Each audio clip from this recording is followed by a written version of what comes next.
Sir, प्रदेश में महिला अपराध जो है इन दिनों बढ़ा हुआ। भी बुलंदशहर की हाल ही की घटना हुई है जिसमें लड़की ने सुसाइड कर लिया। क्या कहेंगे प्रदेश की कानून व्यवस्था पर? देखिए, कानून व्यवस्था के बारे में पहले दिन से भारतीय जनता पार्टी पे इसी सीतापुर में बताइए व्यापारी की हत्या हुई थी कि नहीं। आप बुलंदशहर की बात करें, बस्ती में बताइए बच्ची के साथ क्या हुआ। आप अंदाज़ा लगाइए कानपुर देहात में क्या हुआ। उत्तर प्रदेश की पुलिस अपराध जिनके परिवार का बेटा अपहरण किया गया हो उसके लिए पैसा दिलवाती है। पैसा लेके लुटेरे भाग जाते हैं और आज तक डेड बॉडी नहीं मिलती। सोचिए, अपराध जगत में अपहरण सबसे जघन्य अपराध माना जाता है।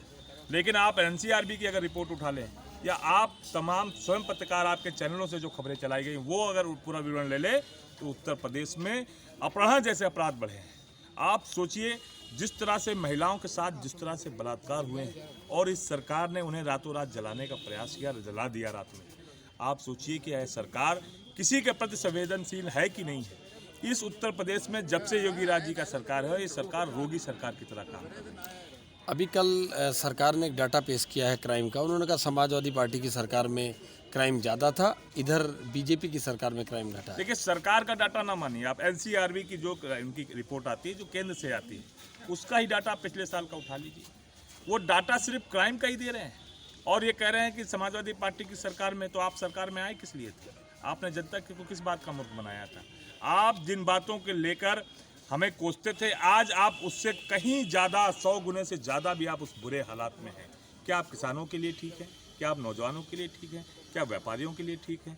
क्या इस जनता की सुरक्षा के लिए ठीक है?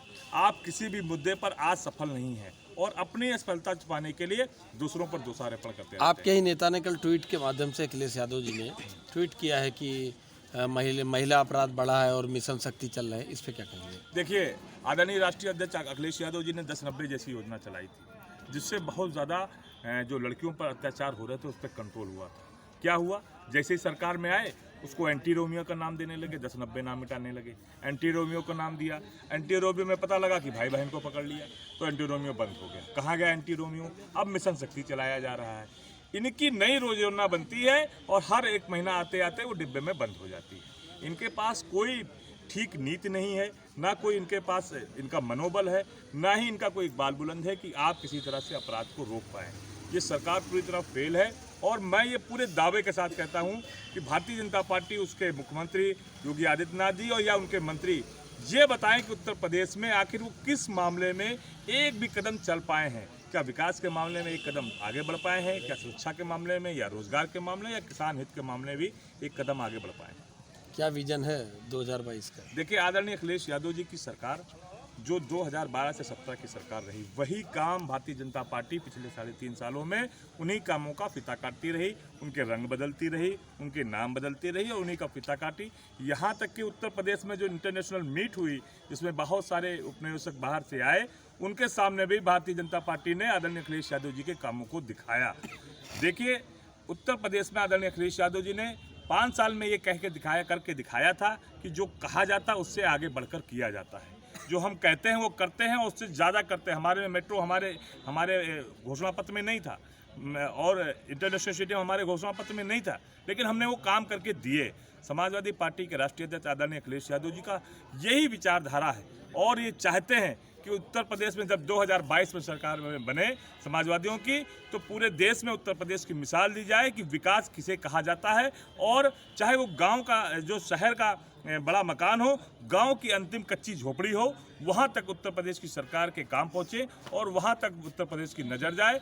ये काम, ये 4 विजन काम ये आदरणीय अखिलेश यादव जी योगी सरकार में महिलाएं सुरक्षित हैं या नहीं? योगी सरकार में महिलाएं पहले दिन से सुरक्षित नहीं है। मैं तो आपसे बार बार ये पूछ रहा हूं, सुरक्षित कौन है? महिलाएं तो सुरक्षित है ही नहीं है, इतने सारे केस निकल कर आए, लेकिन सुरक्षित कौन है? क्या व्यापारी सुरक्षित है? क्या नौजवान सुरक्षित है? क्या आम जनता सुरक्षित है? क्या किसान सुरक्षित है कोई सुरक्षित? पुलिस मारी गई है इस सरकार में, तो पुलिसों पर तमाम उत्पीड़न।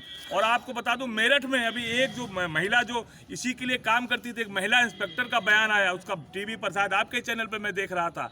वो रो के कह रही थी कि जो मैं महिलाओं के पक्ष के लिए, उनकी पीड़ा सुनने के लिए बैठी हूँ, उनका अगर कोई दिक्कत हो तो उसके लिए बैठी हूँ। वो पुलिस की जो अधिकारी है वो रो रही थी कि मुझे ही सुरक्षा नहीं है इस उत्तर प्रदेश सरकार से, तो मैं दूसरों की क्या सुरक्षा दे पाऊंगी। तो आप इससे अंदाजा लगा लीजिए कि उत्तर प्रदेश की सरकार के, खासकर इस योगी बाबा की सरकार के, रोगी सरकार के हाल क्या है। थैंक्स।